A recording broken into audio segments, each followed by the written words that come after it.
ఇంకా ఎంత పొత్తుంటే తెలంగాణ మీద ఇత్తులు చల్లడం అనేది ఎన్విరాన్మెంటల్ క్లియరెన్స్ లేకపోయే. నీళ్ళు అనేది అందరం సంతోషంగా ఉండాలా, ఆ సంతోషంలో ఉన్న రాష్ట్రాలలో మనం ఖచ్చితంగా ఉండాలి. ఇప్పుడు నల్లమల్ల సైలెంట్ విక్టిమ్ మళ్ళీ దీని మీద కూడా మాట్లాడుతున్నాడు అని అంటున్నా. నల్లమల్ల ఫారెస్ట్ రేంజ్ మొత్తము క్రిటికల్ ఫార్ టైగర్ ఇంకా ఎలిఫెంట్ కారిడార్కి చాలా క్రిటికల్ అని చెప్పి మాట్లాడతారు కదా.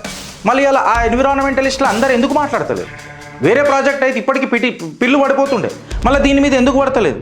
20 కిలోమీటర్ల ప్రాజెక్టు కోర్ ఫారెస్ట్ జోన్ల నుంచి బయోడైవర్సిటీని ఎఫెక్ట్ చేసుకుంటా ఆఖరికి గిరిజనులకు కూడా ఇది ఎఫెక్ట్ పడుతుంది, ట్రైబల్ లైవ్లీహుడ్ కూడా ఎఫెక్ట్ అవుతుంది అని చెప్పి మాట్లాడుతున్నాడు. అంటే అప్ స్ట్రీమ్లో ఎవడున్నాడు, డౌన్ స్ట్రీమ్లో ఎవడున్నాడు అని ఉంటుంది కదా.